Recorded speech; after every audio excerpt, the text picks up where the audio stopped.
Hello मेरे प्यारे बच्चों, मैं सुमित अहलावत। आप सभी कैसे हैं? ओके, सब बढ़िया हैं। ओके, बात करते हैं। आज का हमारा जो टॉपिक है एसिडिटी ऑफ कार्बोक्सिलिक एसिड। देखिए, इससे पहले मैं आपको 2 लेक्चर डिलीवर कर चुका हूं केमिकल प्रॉपर्टी के ऊपर, जिसके अंदर हमने फर्स्ट कार्बोक्सिलिक में क्या देखा था,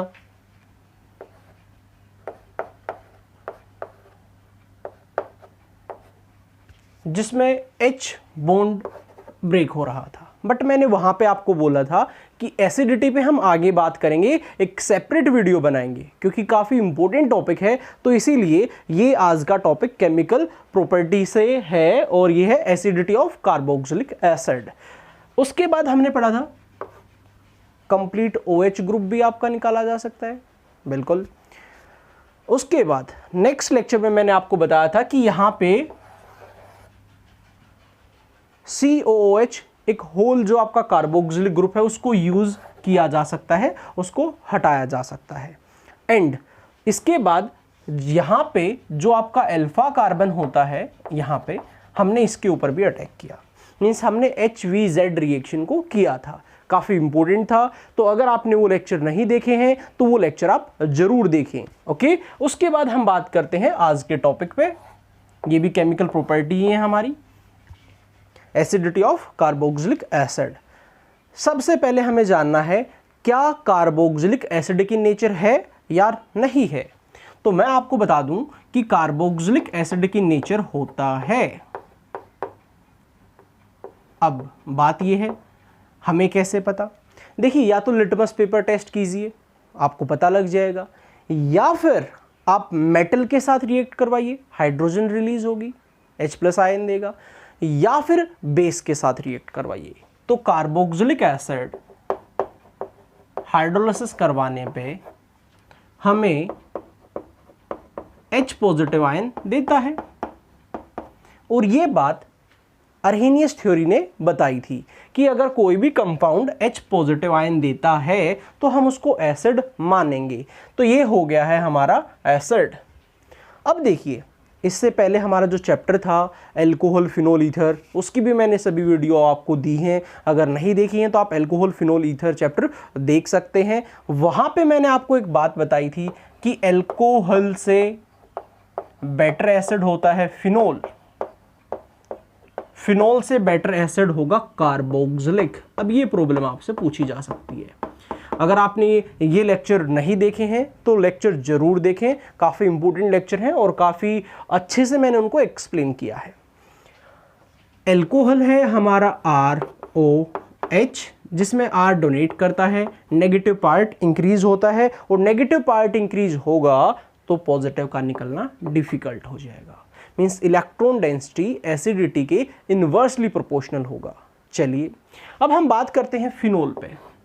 फिनोल के केस में क्या होगा, रेजोनेंस होगी, और फिनोल अपनी डेंसिटी को कहाँ दे देगा, बेंजीन को, negative negative negative, ortho and para पे। मीन्स यहाँ पे डेंसिटी कम हुई, डेंसिटी कम हुई तो ये हमारा H जल्दी रिलीज करेगा और अल्कोहल से बेटर है। अब हम बात करते हैं कार्बोक्सिलिक की। कार्बोक्सिलिक में क्या हुआ है, यहाँ पे देखिए CH3 C OH। अब इसमें भी रेजोनेंस है। वो कैसे, H निकलेगा तो यहाँ पे आएगा CH3 C O नेगेटिव। अब ये नेगेटिव जरूरी नहीं है इसी का हो, ये नेगेटिव यहाँ पे भी आ सकता है। ये स्ट्रक्चर आपकी ये भी बन सकती है, CH3 CO नेगेटिव O। कुल मिला के यहाँ पे रेजोनेंस हो गई, और नेगेटिव चार्ज या तो इसने लिया या उसने लिया, ऑक्सीजन ने उसको डिस्पर्स किया। यहाँ पे रेजोनेटिंग स्ट्रक्चर 2 ही हैं, यहाँ पे रेजोनेटिंग स्ट्रक्चर ज़्यादा है। पूछा जाता है कि यहाँ पे फिनोक्साइड आयन तब बनता है उसकी रेजोनेटिंग स्ट्रक्चर ज़्यादा है, और यहाँ पे रेजोनेटिंग स्ट्रक्चर कम है। तो बताइए बेटर एसिड कौन हुआ। तो कुछ बच्चे रेजोनेंस के बिहाफ पे बोलेंगे ये बेटर होगा। गलत है। गलत क्यों है, हमने तो सुना है, सीखा है कि रेजोनेंस ज़्यादा है तो यहाँ पे नेगेटिव चार्ज काफ़ी डिस्पर्स हो जाएगा। नहीं नहीं, एक चीज़ और देखिए, यहाँ पे नेगेटिव जो चार्ज आया है वो कार्बन पे आया है, और कार्बन नेगेटिव चार्ज को नहीं रख पाता। एक ऐसा एग्जाम्पल ले लेते हैं, एक आयरन बॉल ली, हमने उसको हीट अप किया और हमने किसी को पास किया, क्या वो रख पाएगा? नहीं रख पाएगा, वो नेक्स्ट को पास करेगा, नेक्स्ट को पास करेगा, वो फिर आपके पास आ जाएगी। वही सीन हुआ है, कार्बन की इतनी औकात नहीं है, उसकी इतनी कैपेसिटी नहीं है कि वो नेगेटिव चार्ज रख पाए। वाई? क्योंकि कार्बन होता है लेस नेगेटिव, 2.5। एक एक पॉइंट को हम यहाँ पे अच्छे से क्लियर करेंगे, बारीकी से क्लियर करेंगे। बट ऑक्सीजन की नेगेटिविटी काफ़ी हाई है, इसीलिए वो नेगेटिव चार्ज को अच्छे से डिस्पर्स कर सकता है और उसको ख़त्म कर सकता है। अब यही वजह है कि यहाँ पे नेगेटिव चार्ज डिस्पर्स ज़्यादा हुआ है, यहाँ पे नहीं हुआ है। इसके केस में आप कह सकते हैं, अब आपने आयरन बॉल को हीटअप नहीं किया है, आपने किसी को पास किया, हालांकि लेने वाला एक ही था, बट उसने लेके काफ़ी टाइम तक रखा, क्योंकि आयरन बॉल को आपने हीटअप नहीं कर रखा है। काफ़ी देर के बाद उसने वापस आपको दे दिया, तो आप देखेंगे तो नेगेटिव चार्ज यहाँ पे कम डिस्पर्स हुआ और वहाँ पे ज़्यादा डिस्पर्स हुआ है। आई होप आपको ये बात अच्छे से समझ आ गई है कि कार्बोक्सिलिक एसिड बेटर क्यों है फिनोल से, और फिनोल बेटर क्यों है एल्कोहल से। कोई प्रॉब्लम होनी नहीं चाहिए। अगर आपको ये क्लियर हो गया है तो हम इसे नेक्स्ट चल सकते हैं। अब हम बात करते हैं कि जो कार्बोक्सिलिक एसिड है उसका जो एक होता है परोक्सी एसिड, है ना, परोक्सी एसिड भी आ जाता है और आप लोगों से पूछ लिया जाता है। अब ये क्या होता है मैं वो आपको बताता हूँ। ये फर्स्ट पॉइंट हमारा क्लियर हुआ, एसिडिक है। ये सेकंड पॉइंट हमारा क्लियर हो गया है। अब हम थर्ड पॉइंट पे बात कर रहे हैं। तो थर्ड पॉइंट को समझने की कोशिश कीजिए। R C double bond O peroxide जो होता है वो होता है ऑक्सीजन ऑक्सीजन के बीच में डबल बॉन्ड। ये है परोक्सी एसिड, परोक्सी एसिड, और ये है हमारा कार्बोक्सिलिक एसिड। अब क्या लगता है आपको कौन पहले देगा H पॉजिटिव? कुछ बच्चे तो बिना सोचे समझे कुछ भी आंसर दे देते हैं। ऐसा नहीं है, आपको लॉजिक बताना पड़ेगा, क्या फंडा है, क्या इफेक्ट है, ये जरूर बताना पड़ेगा। यहां पे H पॉजिटिव जल्दी निकलेगा। Why? Double single lone pair, या ये निकलने के बाद नेगेटिव। कॉन्जुगेशन, अब कुछ बच्चों को कॉन्जुगेशन नहीं पता। Double single lone pair, double single negative है तो रेजोनेंस है, यहां पे रेजोनेंस है, डिस्पर्स हो जाएगा। बट यहां पे डबल सिंगल उसके बाद सिंगल, फिर ये रेजोनेंस यहाँ पे नहीं है, तो वो नेगेटिव चार्ज डिस्पर्स नहीं हो पाएगा। ये नेगेटिव चार्ज इसी के ऊपर रहेगा। नेगेटिव चार्ज रहेगा तो फिर H पॉजिटिव क्यों निकलेगा? दैट्स वाई ये हमारा बेटर है किसके कंपैरिजन में? परोक्सी एसिड के कंपैरिजन में। चलिए अब हम और आगे बढ़ते हैं और नेक्स्ट कॉन्सेप्ट को क्लियर करते हैं। अब क्या हो सकता है? कार्बोक्सिलिक में डोनेटिंग ग्रुप हो सकता है, कार्बोक्सिलिक में विड्रॉइंग ग्रुप हो सकता है। तो ये जो बात है मैं वो आपको क्लियर करता हूँ कि अगर डोनेटिंग होगा तब क्या होगा, विड्रॉइंग होगा तो क्या होगा। चलिए स्टार्ट करते हैं और क्लियर करते हैं। वैसे आप ये समझ चुके होंगे, अगर डोनेटिंग होगा तो इलेक्ट्रॉन डेंसिटी को बढ़ाएगा, इलेक्ट्रॉन डेंसिटी बढ़ेगी तो एसिडिटी कम हो जाएगी। विड्रॉइंग होगा, इलेक्ट्रॉन को अपनी तरफ खींचेगा, इलेक्ट्रॉन को अपनी तरफ खींचेगा देन एसिडिटी बढ़ जाएगी क्योंकि इलेक्ट्रॉन डेंसिटी कम हो गई। तो याद रखें, अगर इलेक्ट्रॉन डोनेटिंग ग्रुप आपने लगा दिया है तो ये इसका नेगेटिव चार्ज बढ़ाता है और H पॉजिटिव नहीं निकल पाता है। और अगर आपने विथड्रॉइंग ग्रुप लगाया है देन वो इलेक्ट्रॉन को अपनी तरफ खींचेगा, नेगेटिव कम होगा, पॉजिटिव इजीली निकल जाएगा। तो विथड्रॉइंग ग्रुप लगा है तो बेटर है, डोनेटिंग लगा है तो वो वीक है। ये चीज़ भी आपको क्लियर होनी चाहिए। आई होप ये आपको क्लियर हो गई है। अब हम आगे चलते हैं कि ऐसा हुआ क्यों, वैसे क्या वजह है। देखिए अगर यहाँ से H पॉजिटिव निकल जाता है मान लेते हैं, तो यहाँ पे क्या बचता है? Negative charge. वैसे तो आप जानते हैं ये वीक एसिड होता है, 5% के आसपास टूटता है। तो क्या होगा, इसने अगर नेगेटिव चार्ज बढ़ा दिया तो जो H पॉजिटिव यहाँ पे था उसको वापस अपनी तरफ खींच लेगा, इक्विलिब्रियम में आपने पढ़ा होगा। अगर यहाँ पे नेगेटिव कम हो गया फॉर एग्जांपल, तो ये H पॉजिटिव को वापस अट्रैक्ट क्यों करेगा? तो आयोनाइज ज़्यादा होगा ना। किस केस में? विदड्रॉइंग के केस में। इसमें ये इसको डिस्टेबलाइज कर रहा है, आपके ऊपर नेगेटिव चार्ज है और फिर नेगेटिव दिया जा रहा है, डिस्टेबलाइज किया जा रहा है।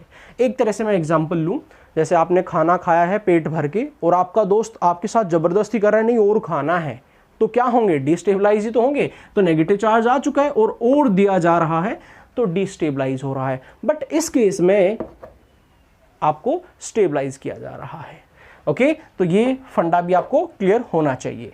अब एक एग्जांपल ले लेते हैं,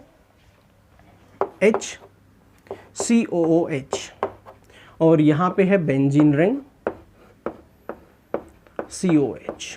तो देखिए यहाँ पे देने वाला H है, यहाँ पे देने वाली बेंजीन है, बेंजीन प्लस R दिखाती है, इस केस में ये लेता है। ओके, हाँ बात करेंगे तो यहाँ पे ये इसको दे रहा है तो क्या कर रहा होगा? रिच कर रहा होगा। तो ये इससे बेटर है, ये कम है। और ये कार्बन कैसा है? sp2, तो दे तो रहा है बट कम दे रहा है। और इससे आगे की बात की जाए, अगर ये देखा जाए तो ये फिर इससे भी कम है। क्यों? क्योंकि ये जो कार्बन है ये sp3 कार्बन है, ये इजीली इसको डोनेट कर देता है। तो ये बेटर है, ये इससे कम है और ये इससे कम है। ओके, अब क्या होता है? इंडक्टिव इफेक्ट के बिहाफ पे हम इन चीज़ों को क्लियर करेंगे, -I + I। और डिस्टेंस का भी रोल होता है, आपको पता होना चाहिए। इंडक्टिव इफेक्ट में डिस्टेंस का काफ़ी बड़ा रोल है। डिस्टेंस कम है तो इंडक्टिव इफेक्ट ज़्यादा है, उसका मैग्नीट्यूड ज़्यादा है, चाहे वो +I हो चाहे वो -I हो। और डिस्टेंस ज़्यादा है तो मैग्नीट्यूड कम हो जाता है। सोचो आप किसी चीज़ को बहुत दूर से खींच रहे हो तो आप इतना इफेक्ट नहीं डाल पाएंगे, और काफ़ी दूर से उस पर प्रेशर लगा रहे हो तब भी नहीं लगा पाएंगे। तो ये -I हो या +I हो, इसका मैग्नीट्यूड क्या हो जाता है? डिक्रीज हो जाता है। कब? तब हमारी डिस्टेंस बढ़ती है। चलिए अब मैं आपको एग्जाम्पल देता हूँ -I का। NCERT में भी ऐसी प्रॉब्लम दी गई है। मान लीजिए आपके पास एक कंपाउंड है CH3 CH2 CH2 CH2 COH, मान लिया ये कंपाउंड है और आपने यहाँ पे F को लगा दिया है। तो F -I दिखाता है बट इतनी दूर से इलेक्ट्रॉन को खींचेगा, ये बात हजम नहीं हुई। ये हमारा फर्स्ट हो गया। फिर हमने क्या किया? इस F को थोड़ा सा करीब कर दिया, इसके पास ले आए हम। अब आप देखिए शायद इससे तो ज़्यादा इफेक्ट डालेगा। क्यों? क्योंकि वो उसके पास आ गया है। अगर ये और पास चला गया देन ये कुछ इफेक्ट और डाल पाएगा। क्यों डाल पाएगा? क्योंकि डिस्टेंस कम हो गई है। तो जैसे जैसे डिस्टेंस कम होती आएगी वैसे वैसे मैग्नीट्यूड बढ़ता चला जाएगा, चाहे वो +I हो चाहे वो -I हो। अब हम बात कर लेते हैं, अगर यही F कहाँ पे लग जाए? यहाँ पे लग जाए। CH3 CH2 CH2 CH F COH, ये सेकंड है, ये हमारा थर्ड है, ये हमारा फोर्थ है। पूछा जाएगा which one is better acid, then हम बोलेंगे ये बेटर है क्योंकि ये डेंसिटी ज़्यादा कम करता है। तो ऑर्डर हो गया हमारा fourth, third, second, first. Okay, क्योंकि इसने डेंसिटी को कम किया इसीलिए। अब हम बात कर लेते हैं +I की। ये हमारा जो चल रहा था वो -I चल रहा था। अब हम +I की बात करते हैं, और अभी एलिफेटिक चल रहे हैं, एरोमेटिक तो हमने लिए ही नहीं है। एरोमेटिक भी काफ़ी इंटरेस्टिंग है ना, वहाँ से भी काफ़ी प्रॉब्लम आपसे पूछी जाएंगी। ऑर्थो इफेक्ट को भी वहाँ पे हम इंट्रोड्यूस करने वाले हैं जो अब तक नहीं हुआ है। अब कार्बोक्सिलिक चैप्टर में फर्स्ट टाइम होने वाला है। अब देखिए +I के बिहाफ पे हम एसिडिटी एक्सप्लेन करते हैं। CH3 CH2 CH2 CH2 COH, ये कैसा ग्रुप है? अब डोनेटिंग है। तो सोचिए ये कार्बन इतनी दूर से डोनेट कर रहा है, तो क्यों ना हम इसकी डिस्टेंस को कम कर दें। अब हम इसको ब्रेक करके और आगे लेके चलते हैं, कार्बन वही रहेंगे, 1 2 3 4 5 ही रखेंगे, 1 2 3 4 5। बस हमने क्या किया है, ये CH3 उठा के यहाँ पे लगा दिया। अब डिस्टेंस कम हो गई तो ये भी इजीली दे पा रहा है, बट अब ये डिस्टेंस ज़्यादा है तो कोशिश कर रहे हैं इसको भी कम कर दिया जाए, तो हमने यहाँ पे आगे ले लिया। ओके, तो हमने कुछ ऐसा कर दिया, CH3C CH3 CH3 COH। Compound वही है, फॉर्मूला सेम है, 1 2 3 4 5 1 2 3 4 5 1 2 3 4 5। बट अब ये भी इजीली दे रहा है, ये भी इजीली दे रहा है और ये भी इजीली दे रहा है, तो ये डेंसिटी बहुत ज़्यादा इंक्रीज करता है, और डेंसिटी बहुत ज़्यादा इंक्रीज करता है तो H का निकलना क्या है, डिफ़िकल्ट है। तो यहाँ पे बेटर कौन है, क्योंकि यहाँ पे प्लस आई लग रहा है और प्लस आई इन्वर्सली प्रोपोर्शनल होता है, तो यहाँ पे बेटर फर्स्ट, उससे कम सेकंड एंड सबसे कम थर्ड। ओके, तो मेरे हिसाब से आपको ये अच्छे से क्लियर हो गया होगा। ठीक है, नोट कर सकते हैं, स्क्रीनशॉट लेना चाहें स्क्रीनशॉट ले सकते हैं। ओके, आगे चलते हैं और नेक्स्ट हम बात करते हैं एरोमेटिक। अगर एरोमेटिक आएगा तब क्या होगा, तो एरोमेटिक के लिए सुनिए आप, मान लेते हैं एरोमेटिक के लिए ये एग्जांपल हमने ले लिया। अब एरोमेटिक में भी वही है क्या, अगर इलेक्ट्रॉन डोनेटिंग ग्रुप है तो कम रहेगी एसिडिटी, और विथड्रॉइंग है तो ज़्यादा रहेगी। अब हम एग्जाम्पल लेते हैं और एग्जाम्पल है हमारा ये वाला COH, हमने यहाँ पे CH3 लगाया, उसके बाद हमने मेटा पे लगाया। काफ़ी इंपॉर्टेंट कॉन्सेप्ट है ये हमारा, समझने की आपको ज़रूरत है। मेटा पे लगा दिया और हमने पैरा पे लगा दिया,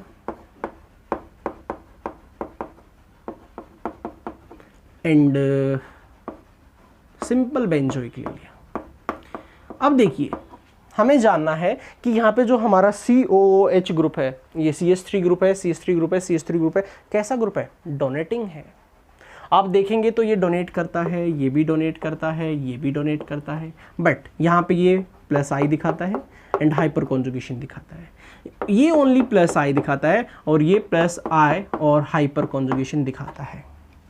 यहाँ पे कुछ नहीं है, तो सबसे बेटर तो कौन होना चाहिए, ये होना चाहिए ना। कोई डोनेट ही नहीं कर रहा है, डोनेट नहीं कर रहा है तो सबसे बेटर ये होना चाहिए। बट यहाँ पे एक चीज़ आपको समझने की ज़रूरत है, ऑर्थो इफेक्ट बोलते हैं हम इसको, ऑर्थो इफेक्ट। ऑर्थो इफेक्ट में क्या होता है, जो ऑर्थो सब्स्टिट्यूटेड है ना, ये इसके साथ रिपल्शन करता है और इसका प्लेन चेंज कर देता है, मीन्स उसकी रेजोनेंस को बिगाड़ देता है। अब क्या ये इसको डोनेट कर पा रहा है, नहीं। क्या ये इससे ले पाएगा, नहीं। और हमें पता है वो बेटर होता है क्योंकि ऑक्सीजन स्टेबलाइज कर लेता है। तो अगर आपको ऑर्थो के ऊपर इलेक्ट्रॉन डोनेटिंग मिले या इलेक्ट्रॉन विथड्रॉइंग ग्रुप मिले, आपको ज़्यादा नहीं सोचना है। ऑर्थो इफेक्ट यही होता है कि ऑर्थो वाला कंपाउंड जो है वो हमारा एसिडिक ज़्यादा है बाकी सब से। तो ये कन्फ्यूजन तो दूर हुआ, ऑर्थो इफेक्ट ने ये कन्फ्यूजन दूर कर दिया। अब इससे आगे की कहानी जो है वो सुनिए। अब बात करते हैं, मेटा है, पैरा है और ये है। देखिए ये डोनेट कर रहे हैं तो फिर ये आएगा अब हमारा, क्योंकि उसमें एटलीस्ट कोई डोनेट नहीं कर रहा है, केवल ये कर रही है। इसमें क्या, इसने प्लेन चेंज कर दिया तो इसका कोई लेना देना ही नहीं बचा इससे। ओके, वो डिफरेंट प्लेन में, ये डिफरेंट प्लेन में। अब बात करते हैं, हमारा यहाँ पे मेटा है और हमारा यहाँ पे पैरा है। तो मेटा और पैरा में अगर हम देखेंगे तो पैरा में तो प्लस आई और हाइपर कॉन्जुगेशन है, दो इफेक्ट है, यहाँ पे एक ही है, तो फिर बेटर होगा मेटा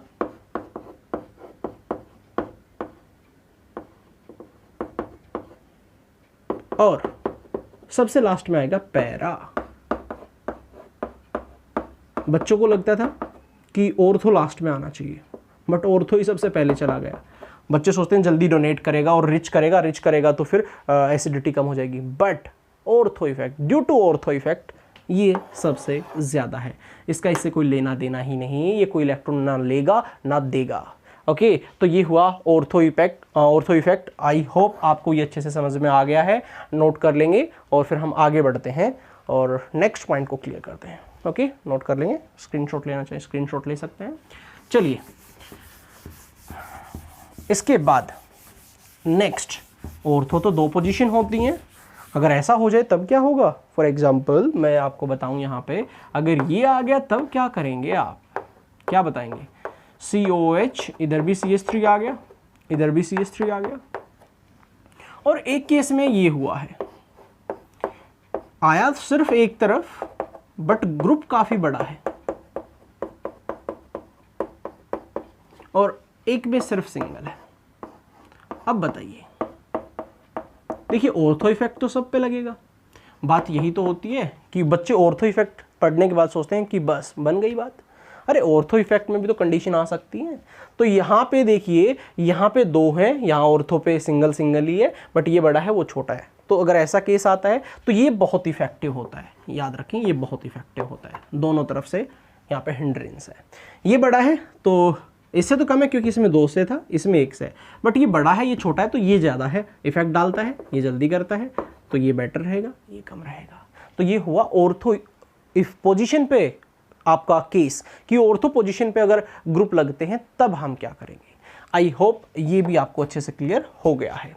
ओके अब हम बात करते हैं, एक नेक्स्ट प्रॉब्लम है और ये भी इम्पोर्टेंट है, आपको समझनी चाहिए, और इसका आंसर है कैसे आएगा वो भी आपको बताना है। यहाँ पे 2 OH आ गए हैं, उसके बाद फिर एक OH आया ऑर्थो पे, COH, यहाँ पे OH, उसके बाद मेटा पे COH, फिर हमने मेटा पे, और फिर हमारा पैरा पे, और लास्ट में हमारा है बेंजोइक। अब हमें जानना है कि सबसे बेटर कौन है। तो बच्चों का आंसर आ गया सर ये सबसे बेटर है, ऑर्थो 2 पोजीशन है। बात तो बिल्कुल सही है, बट किस वजह से यहाँ पे रीजन ऑर्थो SIR कहते हैं उसको, स्टेरिक इनहिबिशन रेजोनेंस, SIR। इससे एक्सप्लेन नहीं करेंगे, एक्सप्लेन किसी और वजह से करना है हमें, वो है इंट्रामोलिकुलर हाइड्रोजन बॉन्डिंग। ये क्या चीज़ आ गई सर, अब तक तो ऐसा कुछ नहीं आया था, आप तो कुछ और लेके आ रहे हैं, हमारा तो दिमाग फटने वाला है। ऐसा कुछ नहीं है, बने रहें, चीज़ों को सीखते रहें। ऑर्गेनिक केमिस्ट्री में अगर आपने पॉइंट्स को क्लियर कर लिया, देन न्यूमेरिकल्स करने में या प्रॉब्लम्स करने में कोई परेशानी नहीं होने वाली, फ्री के मार्क्स मिल जाएंगे आपको। देखिए यहाँ से अगर H निकलता है, आपको समझ आएगी, एक एक बात समझ में आएगी। तो यहाँ से अगर आपका मान लेते हैं क्या निकला H, तो यहाँ पे O नेगेटिव बचा, बिल्कुल बचा। तो ये नेगेटिव हमें स्टेबल करना है, ये नेगेटिव ना बचे, क्योंकि ये नेगेटिव क्या करता है, H को वापस बुला लेता है, और फिर H को वापस बुला लेता है तो फिर से जुड़ जाता है, फिर एसिड कहाँ से बचा। तो यहाँ पे जो ये पोजीशन है ना OH, ये इसके साथ हाइड्रोजन बॉन्ड करके उसको स्टेबल कर लेती है नेगेटिव को। यहाँ पे जो ये OH है ये स्टेबल कर लेती है किसको, इसको। क्या आपको ये चीज समझ में आई। तो यहाँ पे आंसर आपको बताना है किस वजह से, due to intramolecular hydrogen bonding. Okay अब इसमें भी इंट्रामोलिकुलर हाइड्रोजन बॉन्डिंग है, बट इसमें 1 है, इसमें 2 है। यहाँ पे 2 इंट्रामोलिकुलर है, यहाँ पे 1 इंट्रामोलिकुलर है। SIR वगैरह तो है ही है, बट साथ के साथ ये भी हो रहा है। तो यहाँ पे इसकी वजह से बताया जाएगा। क्यों? क्योंकि कभी कभार यहाँ पे OCH3 आ गया, तब हम SIR से बताते हैं, ना कि हाइड्रोजन बॉन्डिंग से। ओके तो यहाँ पे ये आपसे पूछा जाए, ऑप्शन में आ जाए, तो किसकी हेल्प से बताया गया, SIR या इंट्रामोलिकुलर हाइड्रोजन बॉन्डिंग। ऑप्शन होगा इंट्रामोलिकुलर हाइड्रोजन बॉन्डिंग। मैक्सिमम बच्चे बोलेंगे SIR, ऑर्थो इफेक्ट की वजह से। भाई साहब देखा जाता है कि कंपाउंड क्या है, किसमें क्या इफेक्ट लग रहा है, तो वो आपको देखना है। चलिए ये बेटर है, ये इससे कम है, ऑर्थो वाले तो बेटर है ही है।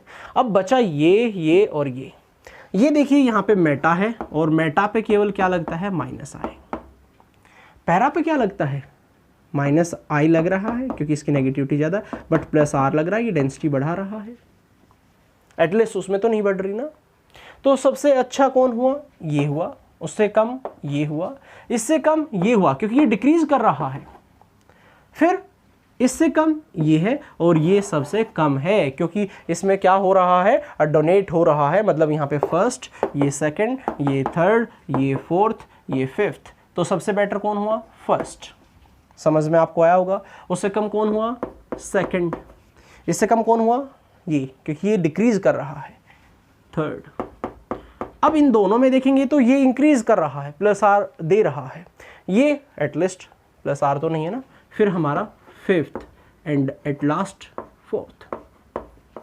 मेरे हिसाब से आपको ये अच्छे से क्लियर होना चाहिए। नोट डाउन कर लेंगे, स्क्रीनशॉट लेना तो स्क्रीनशॉट ले लेंगे।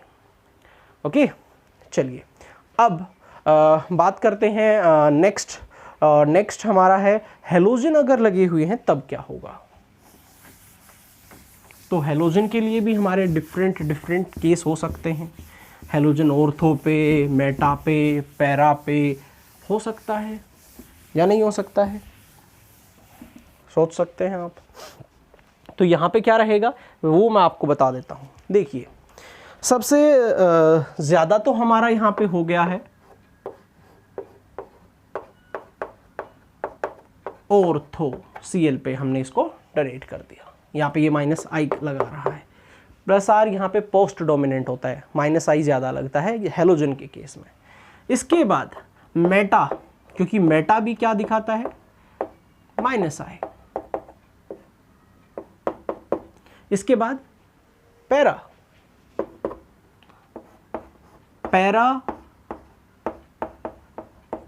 यहाँ पे माइनस आई भी दिखाता है बट साथ के साथ प्लस आर भी दिखाता है। प्लस आर ये भी दिखाता है बट बहुत कम। और सबसे लास्ट में हमारा कौन है? बेंजोइक, क्योंकि उस पर कोई विथड्रॉइंग ग्रुप नहीं लगा है। आई होप आपको हेलोजन का केस भी समझ आ गया है।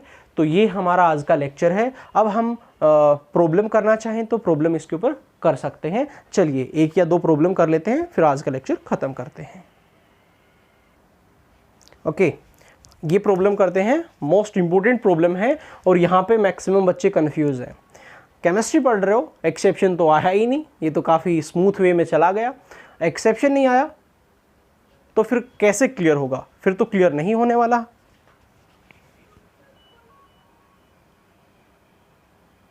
ओके, तो एक्सेप्शन के बिना तो फिर केमिस्ट्री अधूरी है। तो यहाँ पे एक्सेप्शन की बात कर रहे हैं अब हम। देखिए कौन बेटर होना चाहिए, तो बच्चे आंख बंद करके बोलेंगे सर ये बेटर होना चाहिए। ऐसा नहीं है, एक्सेप्शन तो बच गया ना। केमिस्ट्री पढ़ रहे हैं हम, एक्सेप्शन तो बचा। वो केमिस्ट्री वालों को भी नहीं पता क्या होता है। अपना कॉन्सेप्ट दिया, बताया, सब बढ़िया है, बट फिर एक केस ऐसा आ जाता है कि सब कुछ बिगाड़ देता है। देन फिर क्या करें? थ्योरी तो डिस्टर्ब नहीं कर सकते, एक्सेप्शन में उसको लिख दिया जाता है। तो आपको भी कंफ्यूज नहीं होना है ना। और इस चीज़ से परेशान तो हम हैं, केमिस्ट्री वाले सभी, जितने केमिस्ट हैं सभी हैं। तो आपको परेशान नहीं होना है, आपको एक्सेप्शन को याद रख लेना है। ओके, छोटी सी बात है। तो यहाँ पे क्या है, सबसे बेटर ये होना चाहिए नहीं, बट सबसे बेटर ये है। अब ये सबसे बेटर क्यों है फिर? हालांकि उन्होंने आंसर दिया, पीके वैल्यू देखी उन्होंने। ऐसा नहीं है कि एक्सप्लेन नहीं करेंगे, एक्सप्लेन करेंगे एक्सेप्शन को भी, कि इसकी जो पीके वैल्यू है वो है 4.17। ओके, और इसकी 4.79, तो इससे ज़्यादा है। तो पीके वैल्यू होती है इन्वर्सली प्रोपोर्शनल, के होता है डायरेक्टली प्रोपोर्शनल। पीके की वैल्यू जितनी ज़्यादा एसिड उतना वीक। और के, क्योंकि आप जानते हैं जैसे पीएच सुना होगा, minus log of H positive, तो पी के ए क्या होगा? माइनस लॉग ऑफ के। तो एच पॉजिटिव जितना ज़्यादा होता है एसिड अच्छा होता है, बट माइनस लॉग पीएच होता है, तो पी के ए क्या होना चाहिए? कम होना चाहिए। यहाँ पे हम आगे देखेंगे तो इसकी 4.92 मिली और इसकी 4.98 मिली, सबसे ज़्यादा इसी की मिली। तो भाई साहब ये आता है एक्सेप्शन में। आप इस एक्सेप्शन को ज़रूर याद रखेंगे, क्योंकि बच्चे ऑर्थो इफेक्ट को पढ़ के खुश हो जाते हैं कि हमने कुछ एक्स्ट्रा सीख लिया है। भाई साहब ऐसा नहीं है, ये सीखने के बाद आपका कंप्लीट होता है। तो ये हमारा आज का लेक्चर था। आई होप आपको अच्छा लगा होगा और सभी चीज़ें आपको क्लियर हो गई होंगी। Okay, thank you.